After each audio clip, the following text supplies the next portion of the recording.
Hello and welcome to this week's edition of the RacingBet Preview. I'm Tim Geers, your host, joined by Trent Crebbin, here to take you through a huge weekend of racing in Melbourne and Sydney as we prepare for Group 1 Memsie Stakes Day, the first Group 1 of the Melbourne Spring Carnival, or heading into spring, I should say.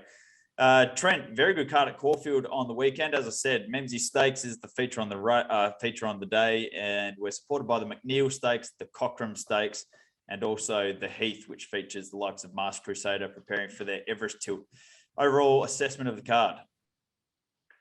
Yeah, really strong card at Caulfield on Saturday. The Memsie is a really deep race.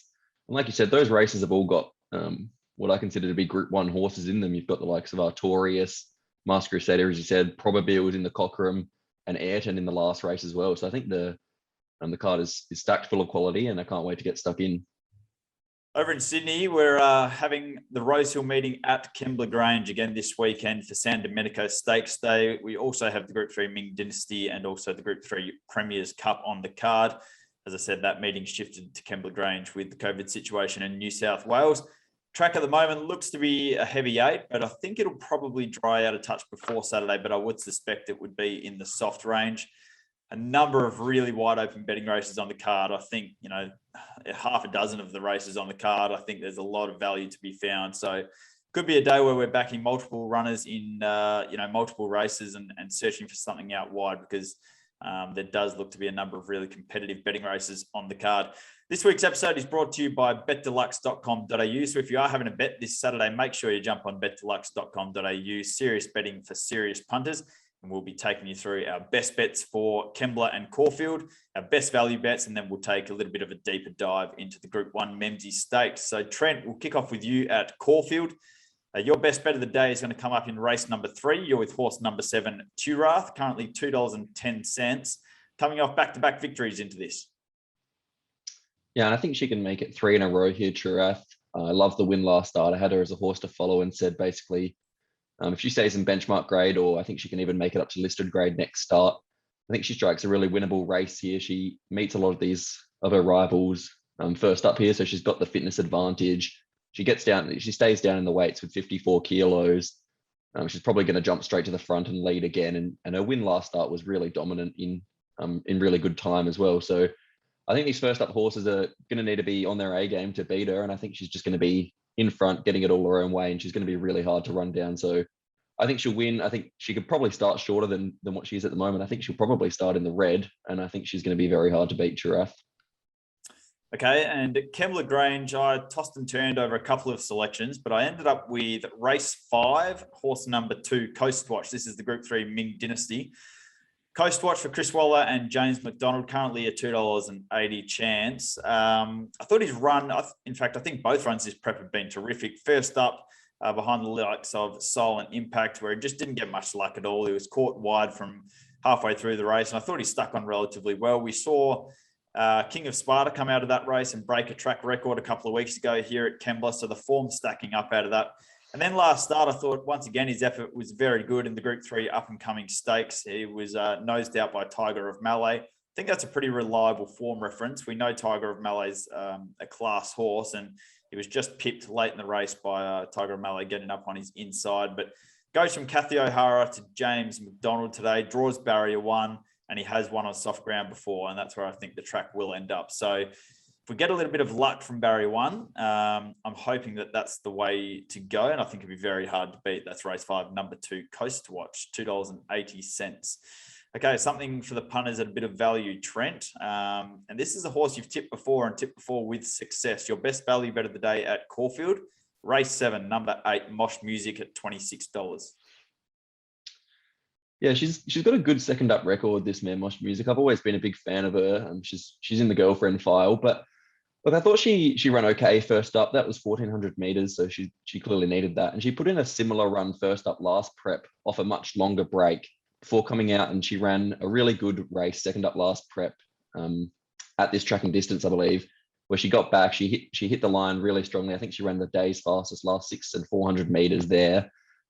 So I think, she's going to obviously improve second up in trip, and she strikes a race where a lot of these horses a lot of them are stayers first up and potentially on a, not going to be there to fire first up. So She's probably going to get back in the field, yes, which is not ideal, but I thought $26 was over the odds considering her second up record and just where her opposition is probably at in their preparation. So happy to have a good bet on her each way. I think Angel of Truth is probably the horse to beat, and I could save on him. Comes out of the PB Lawrence where he ran really well. So they're the two for me, but Mosh Music at $26 is over the odds. Okay, Trent's best value bet of the day at Caulfield, race number 7, horse number 8, Mosh Music. Back to Kembla, and my best value bet of the day is going to come up in race number 8. And I'm tipping horse number 5, Animate here, currently a $15 chance. This is a relatively deep race. There's a couple of kind of handy horses going around here, but there's also one or two with a few queries against them, and they do have a tendency to kind of turn things up, the likes of Zakat, mainly Zakat I refer to. But I thought Animate's second up here loomed as a really good each way chance. As I said, $15 on offer looks over the odds to me. He was good first up behind Big Parade. Now, Big Parade was dominant, probably returned just about as well as ever. And I think that's a pretty reliable form reference to follow. I think Big Parade's got more wins in store for him this preparation. So happy to follow that form. This horse ran second to him, coming from back in the field, beaten 3.3 lengths, and it was only a relatively small field. But I thought his effort was good. And if you look at his second up record, he's had 4 starts for 3 wins. He's had 1 start at this track and distance. He ran second on that occasion. He's had 4 wins from 7 starts on soft tracks. Just where he gets to on the speed map from barrier 9 is the issue. But I thought, like I said, $15 is over the odds here. We do have the horse that I referred to earlier in King of Sparta as favourite here.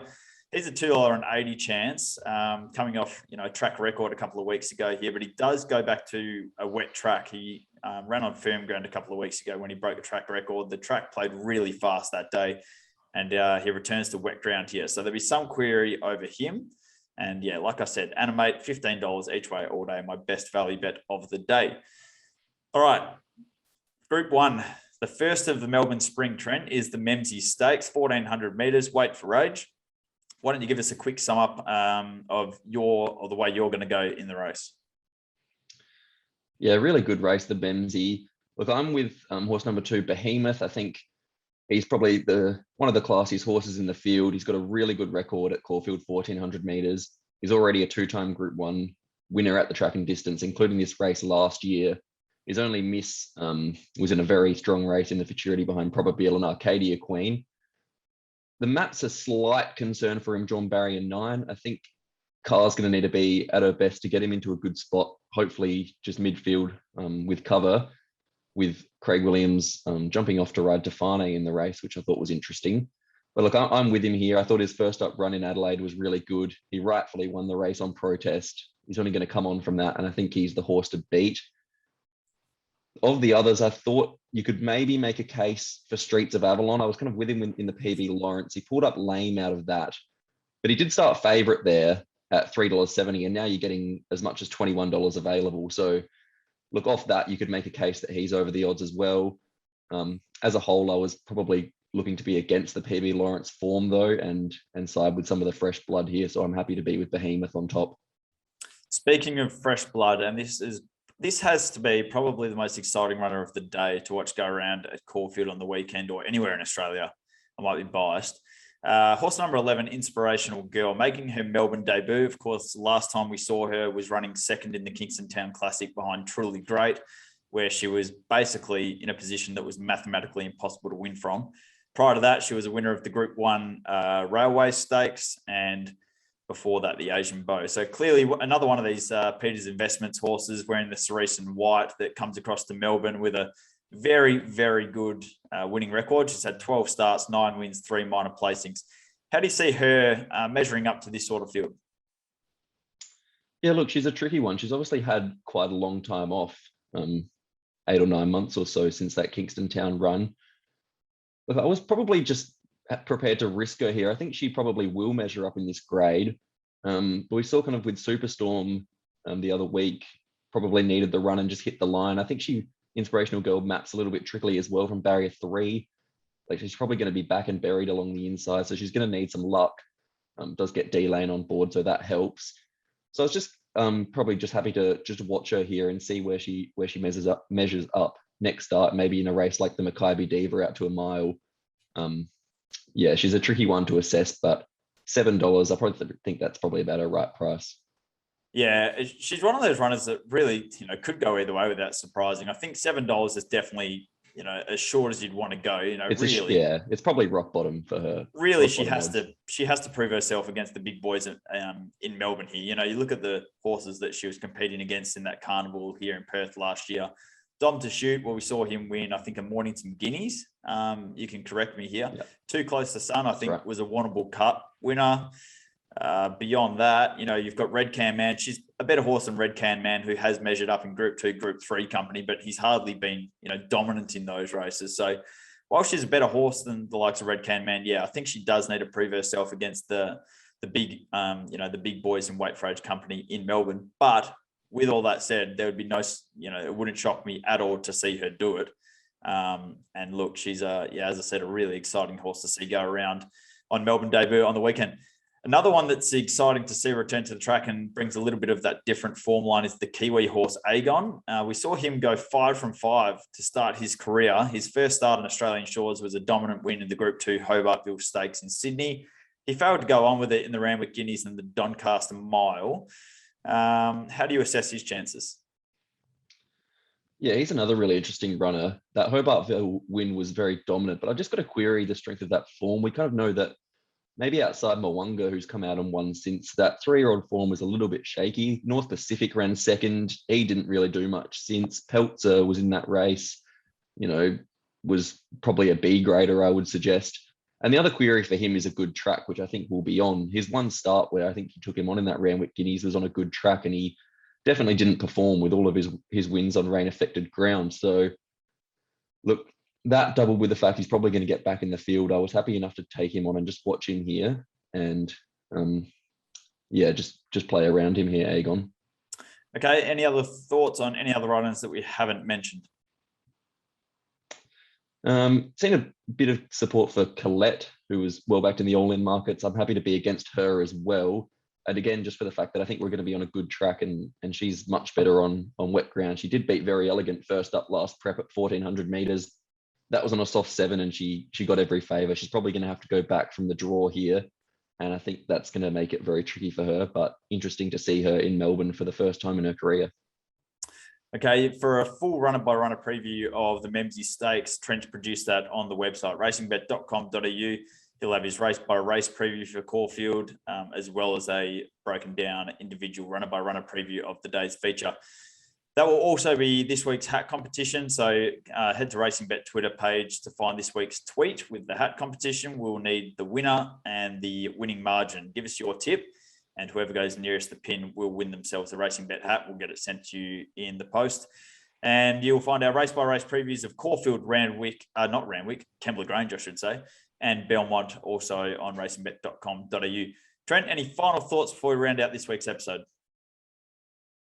No, that'll do us. Great to see a really good card at Caulfield and looking forward to the spring ahead.